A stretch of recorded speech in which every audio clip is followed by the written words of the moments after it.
Okay, so this is a little example of a critical path analysis.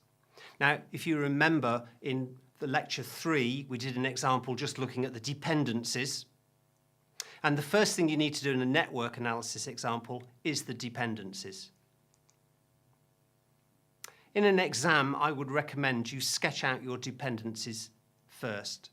I shall give you a template to do network analysis, but sketch out the dependencies in your answer book, because if your dependencies are incorrect, then your critical path calculations will be incorrect as well. So we did the dependencies in lecture 3. What we now need to do is add in the durations for each task and change each of those nodes from just the task name to show the early start time, the early finish time, the latest start time, the latest finish time, and the float. So basically, we're taking our dependency chart and we're making it into a network diagram. In this slide, the dependency chart is the upper part, the network diagram is the lower part. The network diagram includes the early starts, the late starts, the early finishes, the late finishes. So we need to put in the duration for each of those activities. Now, the way I do this is I always do one box at a time. You have to do the forwards pass first, which means do the early start. I always do the early starts all the way through to the end. I then do the latest starts in the backwards pass, working backwards from the end. I will then calculate the early finishes and the late finishes. And finally, I'll calculate the float. So I find it useful to do one box at a time, rather than look at each one and say, well, I'm going to do the early start and the early finish. And of course, you can't do the latest start until you've been all the way through on the forwards pass anyway. So the process for doing the critical path analysis, the network analysis.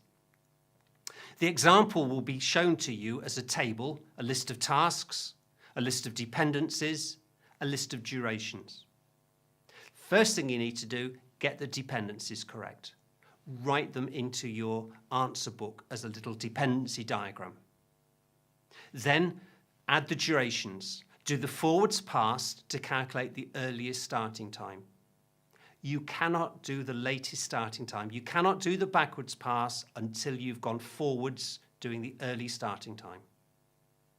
Come backwards, do the latest starting time, then calculate the float and the early finish and the late finish, and then show the critical path.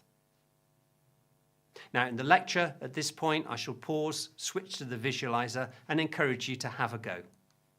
Okay, finally, we need to start to improve the project time. We've calculated how long this project takes, but what if it finishes late? It takes longer than the customer requires. Well, the first things we need to do, check the dependencies are correct. If our dependencies are wrong, our calculations will be wrong. Next, check the durations are correct. Remember, the durations just estimates. Somebody said, I think it takes me 10 days. Now you know they're on the critical path, you can go back to them and say, look, we're finishing late on this project. You said this task takes you 10 days. You're on the critical path. Is that still the case? It could be that they can now say, all right, if that's the case, it's 8-day duration.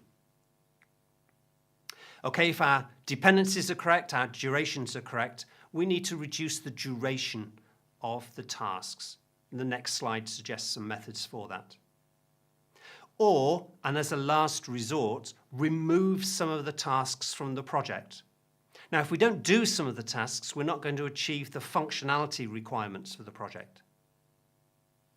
Final solution, perhaps, ask for more time to do the project. Customer might not be happy, you asking for more time, if it's a time-critical project. But maybe, if the project is quality-critical or cost-critical, the customer's quite happy to sacrifice some time. How can I reduce the durations of the tasks? Well, I could add resources to some of the tasks. This may reduce the duration. But remember, that will only work for the effort-driven tasks. Adding extra resources to fixed duration tasks will not change the duration. And getting a revised estimate of duration, suggesting that this project needs some priority if it's to finish on time, is important.